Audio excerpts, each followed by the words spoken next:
오늘 성경 말씀은 출애굽기 19장 1절에서 6절입니다. 출애굽한 이스라엘 백성들의 광야 여정에 있어서 가장 중요한 장소가 있는데 그것은 바로 시내산입니다. 이스라엘 백성들이 시내산에 도착한 것은 애굽을 떠난 지 약 3개월이 되던 때였습니다.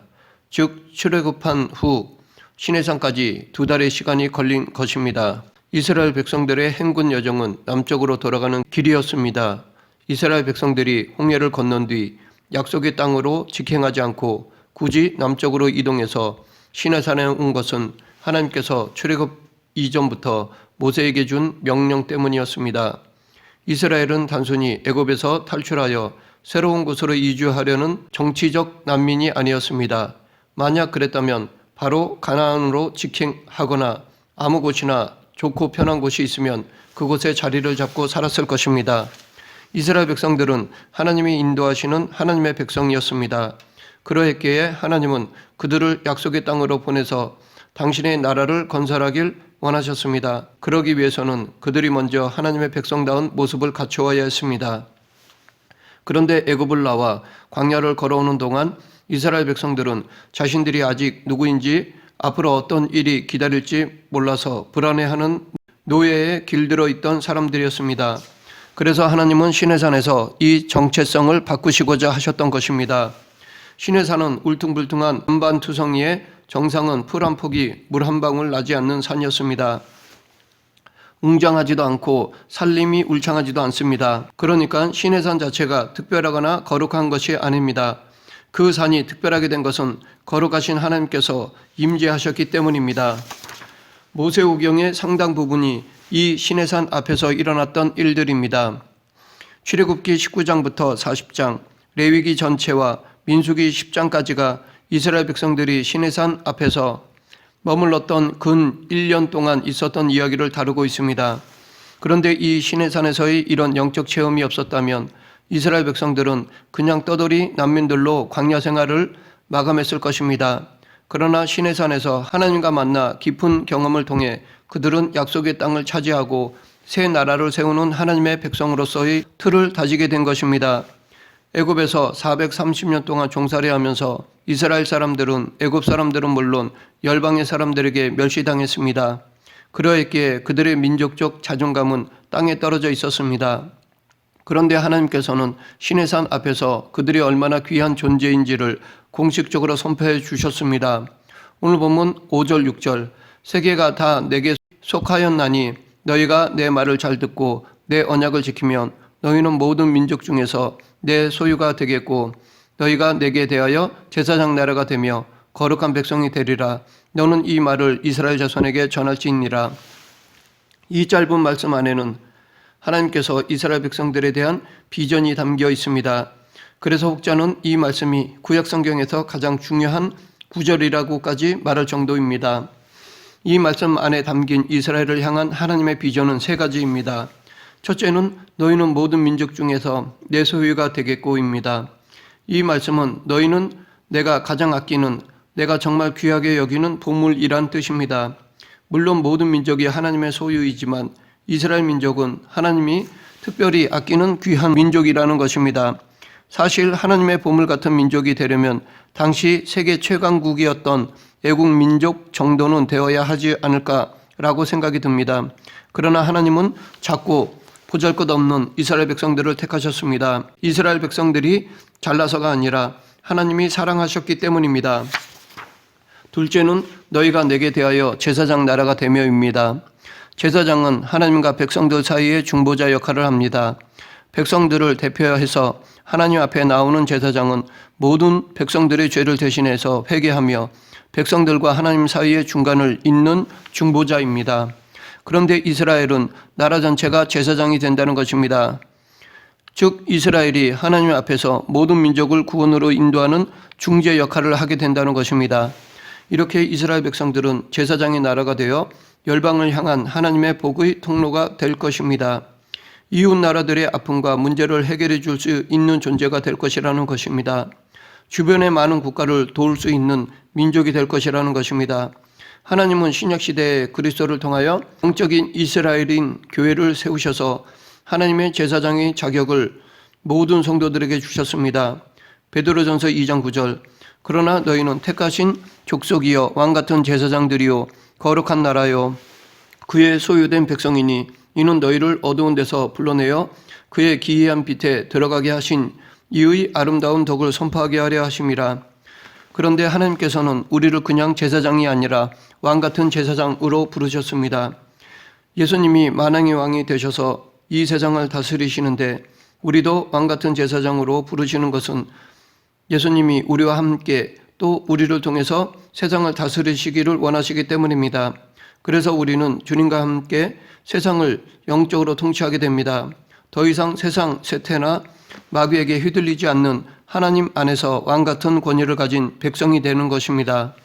제사장의 중요한 사명은 세상을 위해 중보하는 것입니다. 예수님은 교회 공동체가 당신과 함께 이 땅을 다스려 가기를 원하십니다. 그리고 우리가 예배하는 곳에 그리스도의 통치가 임하기를 원하십니다. 우리의 대적인 공중권세 잡은 자 사탄은 무서운 힘을 가지고 있습니다.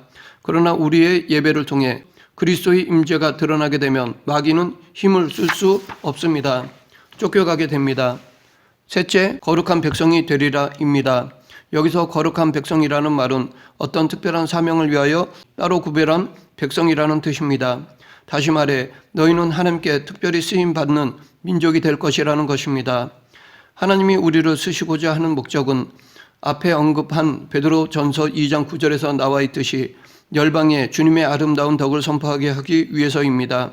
이렇게 하나님은 열방이 당신을 알게 하는 일에 이스라엘 백성들을 쓰시고자 하신 것입니다. 하나님께서는 모세에게 이 위대한 민족적 비전을 이스라엘 백성들에게 알게 하라고 하셨습니다. 하나님께서는 우리 인생을 향한 크고 놀라운 계획을 갖고 계십니다. 우리는 하나님의 그 놀라운 계획을 분명히 알아야 합니다. 그래야 함부로 인생을 낭비하며 살지 않을 수 있습니다. 그리고 거룩하고 건강한 자존감이 생겨서 어떤 시련이 와도 강하고 담대하게 나갈 수 있습니다. 이 약속을 하나님께서는 반드시 이루어 주실 것이라고 하셨습니다. 이 시내산 언약은 놀라운 사건입니다. 불과 석 달 전까지만 해도 애굽에서 노예 생활을 하던 이스라엘 백성들이었는데 그런 그들을 하나님이 이토록 귀하게 여기신 것입니다. 당시 세상은 겉모습만 보고 이스라엘 백성들을 하찮은 노예, 난민 집단으로 멸시하였습니다. 그러나 하나님께서는 이스라엘을 당신의 소유, 당신의 보물, 열방을 다스릴 복의 통로라고 선포해 주셨습니다. 이것은 마치 평범한 갈릴리 어부였던 시몬 베드로에게 예수님이 너는 사람을 낚는 어부가 될 것이라고 선포해 주신 것과 같다고 하겠습니다. 하나님께서는 앞으로 이스라엘을 열방에 복을 나누어주는 제사장의 나라로 쓰시겠다고 하셨습니다. 그렇게 하기 위해서는 먼저 이스라엘 백성들이 거룩한 민족, 모범적인 민족이 되어야 했는데 이를 위해서는 이스라엘 백성들이 따를 법이 필요했습니다. 그래서 하나님께서는 시내산에서 그들에게 법을 주셨습니다. 이렇게 이스라엘 백성들은 하나님 나라의 법, 즉 십계명을 받음으로써 비로소 제대로 된 하나님의 백성의 모습을 갖추게 되었습니다. 십계명은 모든 인생에게 주신 것이 아니라 하나님께서 구원하실 당신의 백성들을 위해 주신 것입니다. 그러하기에 십계명에서는 하나님과 당신의 백성의 관계를 가장 먼저 다루고 있습니다. 십계명의 1부터 4계명까지는 하나님과 사람의 관계를 다룬 것이고 5계명에서 10계명까지는 사람끼리의 관계를 다룬 것입니다. 즉 10계명의 내용은 전체를 압축하면 하나님을 사랑하고 이웃을 사랑하라가 됩니다. 애굽에서 노예로 살아왔던 그들이 하나님의 백성으로 거듭나려면 두 가지 관계, 즉 하나님과의 관계와 서로 간의 상호 관계를 새롭게 확립해야 했습니다. 그래서 출애굽기와 레위기에 나오는 모든 율법은 십계명처럼 먼저 하나님과 사람의 관계를 다루고 그 다음은 사람들 간의 관계를 다루고 있습니다. 그리고 너희가 내 말을 잘 듣고 내 언약을 지키면 이라는 시내산 언약의 조건은 다름 아닌 하나님 법에 순종하는 것입니다. 이것은 바꿔 말하면 불순종하면 이 언약은 깨진다는 것입니다. 언약이 깨지면 언약과 함께 주어졌던 모든 복도 깨지는 것입니다. 즉 하나님의 보호막이 떠나고 재앙과 저주가 임하게 됩니다. 그러하기에 십계명을 지킬 수 있는 비결은 하나님을 사랑하는 것입니다. 왜냐하면 하나님을 사랑하는 자에게는 하나님의 계명을 지키는 것이 어렵지 않기 때문입니다. 하나님의 법은 사랑하면 지키기 쉬운 것입니다. 십계명은 구원받은 한 개인이 아니라 하나님의 공동체 전체를 위해 주신 것입니다. 공동체가 잘 유지되려면 질서가 필요한데 그 질서를 위해 주신 것입니다. 내 이웃의 아내를 탐내지 말라와 간음하지 말라는 다른 사람들의 가정을 보호하라는 명령입니다. 다른 사람의 가정을 보호하면 나의 가정도 보호됩니다. 남의 것을 탐내지 말라, 도둑질하지 말라도 마찬가지입니다. 다른 사람의 재산을 보호해주면 나의 재산도 보호됩니다. 내가 남을 어떻게 대하느냐는 결국 사회 전체를 살리거나 죽이게 됩니다. 십계명은 건강한 하나님의 공동체를 만들기 위해 필요한, 그러하기에 교회도 국가도 십계명을 지키면 건강하게 바로 설 수 있습니다. 이 십계명에 기초한 이스라엘의 제사법, 성결법, 형법, 민법, 재산법 등이 주어졌습니다.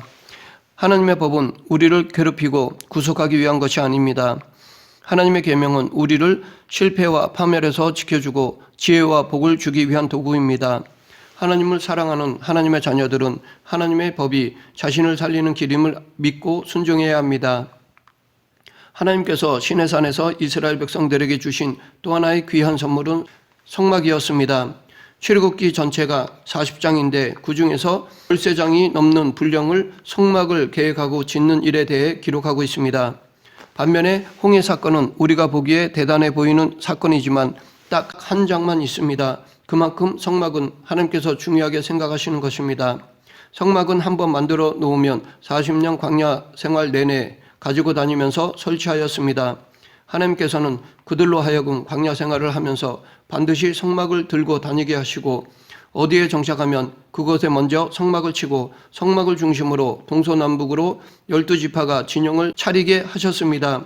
그러면 짐을 댈 수 있는 대로 줄여야 할 광야에서 왜 하나님은 성막을 항상 가지고 다니게 하셨을까요?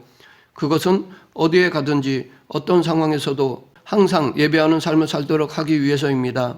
성막은 불완전한 인간이 완전하신 하나님을 만나는 곳이었습니다. 한 군데에 정착하지 못하고 계속 이동해야만 하는 광야 여정에서 하루하루 살아남는 것은 전쟁과도 같았습니다. 외롭고 피곤한 것입니다. 그런데도 이스라엘 백성들에게 물이나 식량보다 더 절실히 필요한 것은 예배였습니다. 예배를 통해 그들은 하나님의 임재를 체험하고 하나님의 말씀을 들었습니다. 예배를 통해 광야를 이겨낼 힘과 평안을 얻고 다시 앞으로 나아갈 수 있었습니다. 죄를 짓고 실패해도 성막의 예배를 통해 그들은 회복되어 다시 새롭게 시작할 수 있었습니다. 그렇기 때문에 이스라엘 백성들의 광야 생활에 있어서 성막이 가지는 영적 의미는 큰 것이었습니다. 이 성막 예배의 중심은 예수 그리스도입니다.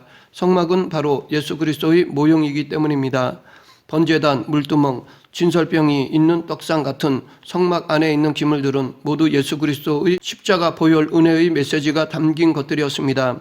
그러하기에 성막은 죄인된 우리가 오직 그리스도의 십자가 은혜로 구원받아 그 은혜에 힘입어 하나님 앞에 나갈 수 있음을 날마다 상기시켜 줍니다. 즉 누구든지 그리스도 안에 들어가면 용서받고 새롭게 다시 시작할 수 있습니다. 시내산에서 하나님께서 하신 또 한 가지 중요한 일이 있는데 그것은 이스라엘 백성들의 인구조사를 시키신 것이었습니다. 여기서 인구조사는 이스라엘 각 지파별로 단순히 인원수를 헤아리는 것만을 의미하지 않습니다. 이것은 조직, 재정비를 뜻합니다. 각 지파의 형편을 일일이 살피며 그들에게 적합한 임무까지 부여하고 또 각 지파의 지도자들을 임명하는 일까지도 포함합니다. 하나님은 이스라엘 백성들이 애굽에서 노예 생활을 했던 그대로의 마음으로 가나안 땅에 들어가기를 원하지 않으셨습니다. 앞으로 그들을 기다리는 여러 어려움들과 강한 적들을 물리치기 위해서는 애굽에서의 노예 근성을 버리고 새로운 하나님의 군사가 되어야 했습니다. 그래서 하나님은 이스라엘 중 20세 이상으로 싸움에 나갈 만한 모든 자를 계수하도록 하셨던 것입니다. 지파별로, 족속별로, 가게별로 철저히 실시된 인구조사를 통해서 노예 근성으로 살았던 옛사람의 모습이 사라지고 질서정연한 하나님의 군대, 오직 주님을 따르는 강하고 절제된 군대로 거듭나게 되는 것입니다. 사람들이 모이면 우리는 그것을 군중이라고 합니다. 그러나 성경은 교회가 단순한 군중이 아니라 그리스도의 군대라고 선언합니다. 군중은 즉흥적으로 쉽게 모였다가 흩어집니다. 그러나 군대는 권위와 질서, 강한 훈련으로 다져진 결속력으로 뭉쳐져 있습니다. 명령이 없으면 절대로 흩어지지 않습니다. 군중은 구경꾼이 될 수 있습니다. 그러나 군대는 참여자입니다. 군중은 비판하고 불평할 수 있습니다. 그러나 군대는 이미 고통은 전제하고 들어오기 때문에 일체 그런 것이 없습니다. 이렇게 이스라엘 백성들은 자신들이 더 이상 군중이 아니라 군대임을 자각해야 했습니다. 말씀을 맺겠습니다. 이스라엘 백성들은 시내산 앞에서 더 이상 비참한 난민이 아니라 하나님의 군대로 거듭났습니다. 그들이 하나님의 군대가 되어 광야를 행군해야 했듯이 지금 교회 또한 주님의 군대로 광야 같은 세상에서 나아가야 합니다. 그리고 하나님이 우리와 함께 하시기에 우리는 수많은 고난과 영적 공격에서도 위축되지 말아야 합니다. 이스라엘 백성들이 시내산에서 정체성이 바뀌었듯이 우리도 십자가 앞에서 우리의 정체성이 바뀌어야 합니다. 우리 모두 하나님의 군사로 강하고 담대히 살아가는 그리스도인이 되길 간절히 축원합니다. 기도하겠습니다. 생사와 화복을 주관하시는 하나님 아버지, 이 시대에 예수님의 군사로서 하나님의 명령에 절대 복종하여 영적 싸움에서 이기고 하나님께 영광을 돌리는 그리스도인이 되게 하여 주시옵소서. 예수님 이름으로 기도드립니다. 아멘.